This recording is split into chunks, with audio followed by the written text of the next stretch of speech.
Hello everyone, welcome to this interesting video centered on 10 unhealthy reasons for getting married. Before we begin, please hit the subscribe button to subscribe to our channel and the notification bell so as not to miss our interesting videos. The sacrament of marriage is a lasting commitment of a man and a woman to a lifelong partnership and established for the good of each other. It is quite unfortunate that many people get married for the wrong reasons. Here are 10 unhealthy reasons why some people get married. 1. To spite parents. Believe it or not, some people get married in order to spite or get back at their parents. I'm so sick and tired of having to do everything they tell me. I'll show them. I don't have to stay around here anymore. They may resent their parents' rules or chafe under their parents' discipline. They may be angry over their parents' disapproval of their friends, particularly that special boyfriend or girlfriend.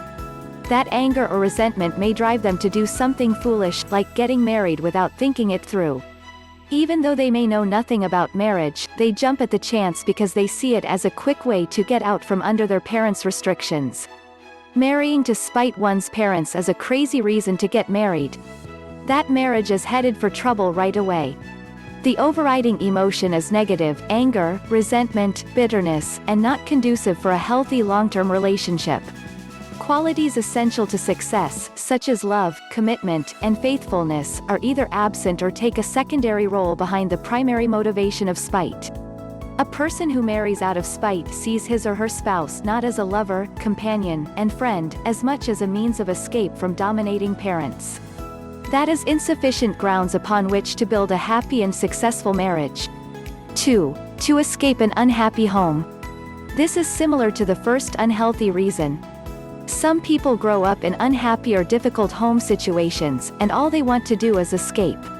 There may be physical, verbal, or sexual abuse involved. One or both parents may be addicted to alcohol or drugs. Home life may be a constant litany of anger, shouting, cursing, and quarreling. Whatever the reason, some young people are dying to get away from home, and often see marriage as their way out. This is extremely foolish and unwise. The desire to escape an unhappy home life is no reason to get married. If you simply must get away, then go out and find a job, get an apartment, and move out on your own. People who marry in order to escape rarely find what they are looking for. In the end, they simply exchange one kind of unhappiness for another. 3. A negative self-image. Unfortunately, some people get married in the hope that it will make them feel worthwhile and give meaning to their life. Their self-image is so low that they constantly need someone else to affirm their worth and tell them that they are all right. A marriage begun on this basis is in trouble before it even gets rolling. A spouse who enters marriage with a negative self-image comes into that relationship as only half a person. If both people have self-image problems, they are really in for a rough time. A healthy marriage brings two wholes together, not two halves, forming a union that is greater than the sum of its parts. Two people who come together and who are confident of their own self-worth and comfortable in their personal identities can build a happy, successful, and meaningful marriage. Marriage will not solve the problem of a negative self-image. Marriage magnifies the defects in our character and exposes our self-concept. It will only make it worse. We all must find our sense of self-worth in our relationship with Christ, in our identity as beloved children of God and heirs to His kingdom, precious souls created in God's image for whom Jesus died. Truly understanding that we are members of the royal family will affect how we think, feel, and act. That is the cure for a negative self-image. 4. Marrying on the rebound. This reason is closely related to the last one.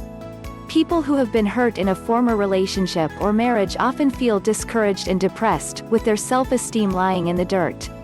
They are quick to jump headlong into a new relationship with the first person who comes along offering sympathy or concern. By this they hope not only to ease their hurt but prove to themselves that there is nothing wrong with them. You don't have to get married to prove that you are all right, there are other ways to do that. It gets back to the self-image issue. If you're okay, marriage won't change that one way or the other. The problem with marrying on the rebound is that it is not a marriage of love but of convenience. You're hurting and doubting yourself, and along comes someone who sympathizes with you and shows compassion. Both of you may mistake this for true love and make a quick decision to get married. In reality, however, no love is involved. For you it is only a marriage of convenience, a quick and easy way out of your dilemma. Don't fall for it. 5. Fear of being left out. This fear affects both men and women, but tends to hit women harder than men, particularly as they get older. Even in our modern society, a woman's sense of worth is linked to marriage, home, and family more so than as a man's. Many women start to get worried if they reach the age of 30 and still are not married. Sometimes panic sets in. What am I going to do? Everybody's getting married except me. All of my friends are married. I'm the only one out of my graduating class who isn't married. What's wrong with me? With this mindset, some women will grab the first guy who comes along and shows any interest in her. He may not be any good for her, but that doesn't matter. She's desperate.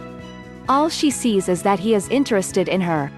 When he pops the question, she says, "Thank God," and accepts eagerly. The only problem is that God had nothing to do with it. Men make the same mistake. Fearing the thought of being a bachelor all their lives, some men marry women who are not right for them.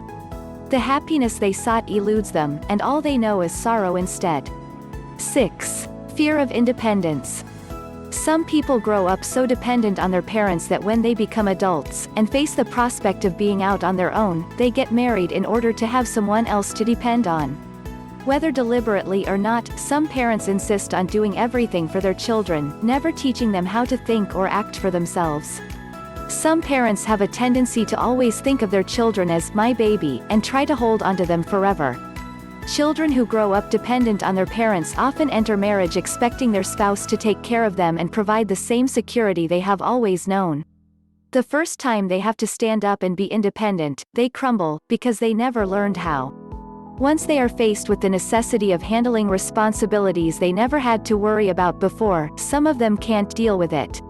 No one who is afraid of independence is ready to get married. Successful marriage requires that both husband and wife be comfortable and capable with independence. 7. Fear of hurting the other person. Let's say a young man and a young woman have been dating for a while. She begins to talk marriage but he isn't so sure. Even though he realizes that he does not love her and knows that marriage is not the answer, he's afraid of what will happen if he breaks up with her. Maybe she has said more than once, "If you leave me, I'll just die," or even more ominously, "If you ever leave me, I'll kill myself." Since he doesn't know how to let her down easily and doesn't want to hurt her, he offers to marry her. These roles could just as easily be reversed, with the man putting pressure on his girlfriend who isn't sure what to do. One reason this problem crops up is because some people do not understand the different levels of friendship. Just because a guy takes a girl out for ice cream does not mean they are ready to get married. They are just friends. Everything might be fine until one or the other of them gets carried away and starts reading more into their relationship than is really there. That person starts applying pressure until the other one begins to feel guilty and obligated. Don't get married simply because you are afraid of hurting the other person.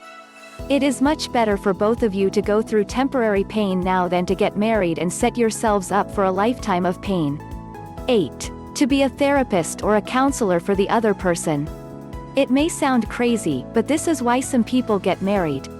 They feel a sense of responsibility for someone who needs the benefit of their wisdom, counsel, and advice. Be careful. Don't get carried away.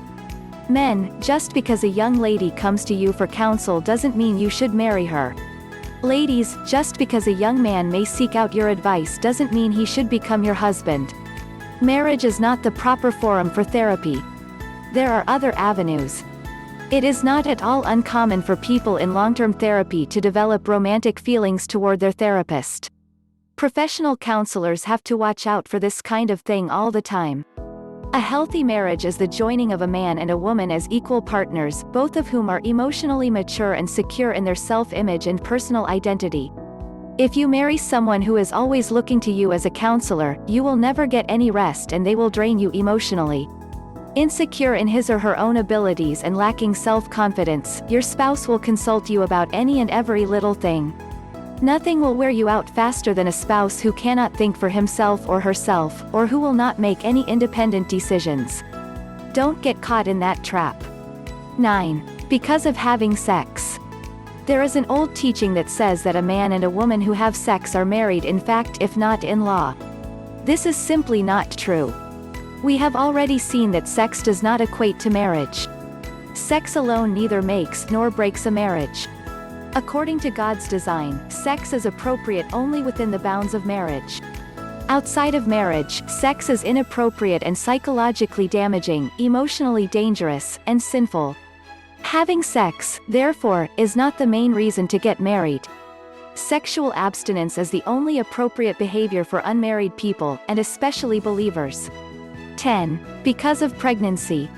Becoming pregnant is no more of a reason for getting married than having sex. The age of the shotgun wedding is long past. Still, there are some people who feel that even though sex alone is not reason enough for marriage, pregnancy changes things. Without a doubt it raises certain ethical, moral, and legal issues, particularly for the father of the child. Even so, the fact of pregnancy alone is insufficient grounds for marriage. On the surface, a pregnancy is evidence only of sexual activity. It does not necessarily indicate the existence of love or commitment between the man and woman who conceived the child. Compounding the sin and mistake of an out-of-wedlock pregnancy with the mistake of a bad marriage is foolish and unwise. It will lead inevitably to heartache and pain for everyone involved, and especially for the innocent child caught in the middle of it all. One mistake won't put you out of the race for life. Many people who have conceived and born children out of wedlock later go into happy marriages. Like sex, pregnancy alone is not a reason to get married, but a reason to repent. Even if you never marry the person with whom you conceived the child, God can give the two of you the grace and wisdom to behave responsibly for the health and welfare of that child. Hope you learned something from this video. Please don't forget to hit the subscribe button to subscribe to our channel and the notification bell so as not to miss other interesting videos. Thank you for watching. See you in our next video.